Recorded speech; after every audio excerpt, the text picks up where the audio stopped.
Bonjour ou bonsoir, selon l'heure à laquelle vous nous regardez. Je suis votre chroniqueur audio et animateur de podcast à l'ODJ Média. Aujourd'hui, je vous lis fidèlement la chronique de Mamouna Sharki, une exploration concrète de la feuille de soins électronique annoncée pour 2026, entre promesses de modernité et épreuves du terrain. Le gouvernement prépare pour 2026 le lancement de la feuille de soins électronique. Objectif : alléger les formalités, fluidifier les remboursements et renforcer la traçabilité au sein d'un système de santé en mutation. L'auteur ajoute que l'annonce s'inscrit dans un virage numérique présenté comme un progrès attendu, mais que tout se joue dans l'exécution.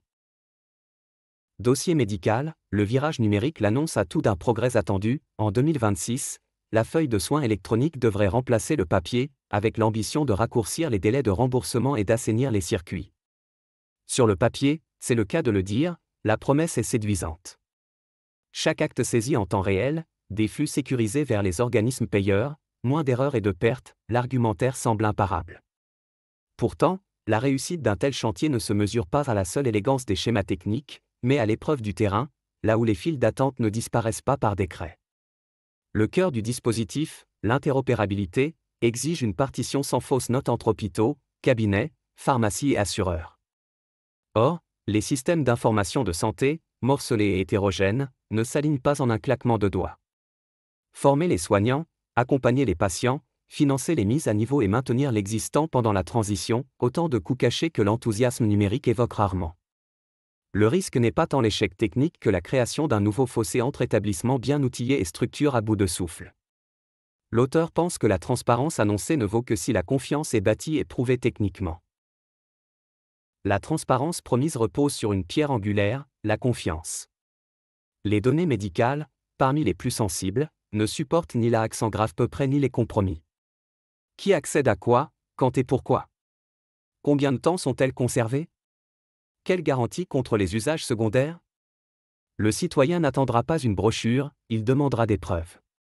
Auditabilité, chiffrement de bout en bout, journalisation, test d'intrusion réguliers, certification, ces mots doivent devenir des faits. À l'heure où les cyberattaques se multiplient, une feuille de soins électronique non blindée serait moins un progrès qu'une porte ouverte. L'auteur rappelle ensuite que la donnée agrégée est utile, à condition de ne pas étouffer l'écoute et le soin. On vante à juste titre les bénéfices de la donnée agrégée, repérer des déserts médicaux, anticiper des ruptures, piloter les dépenses. Encore faut-il que l'algorithme ne remplace pas l'écoute, et que la quête d'efficience ne se traduise pas par une bureaucratie numérisée, plus rapide à refuser qu'à comprendre. La technologie peut libérer du temps soignant, elle peut aussi l'engloutir, si la saisie devient une fin et non un moyen. La neutralité impose de rappeler cette évidence, un bon logiciel mal déployé reste un mauvais service. L'auteur souligne enfin l'enjeu social, l'inclusion numérique est une logistique concrète, pas un slogan. Reste l'enjeu social, souvent relégué à la marge des communiqués. L'inclusion numérique n'est pas un slogan, c'est une logistique, guichet d'accompagnement, médiateur, langue, accessibilité, recours hors ligne pour ceux qui en ont besoin.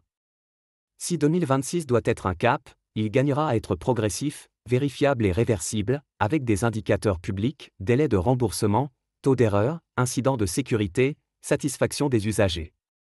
À cette condition, la feuille de soins électronique pourra passer du statut d'annonce à celui d'avancée mesurable, non pas l'illusion d'une modernité, mais sa preuve tangible. Merci pour votre attention. J'ai lu, mot pour mot, la chronique de Mamouna Sharki, en respectant strictement son intégrité.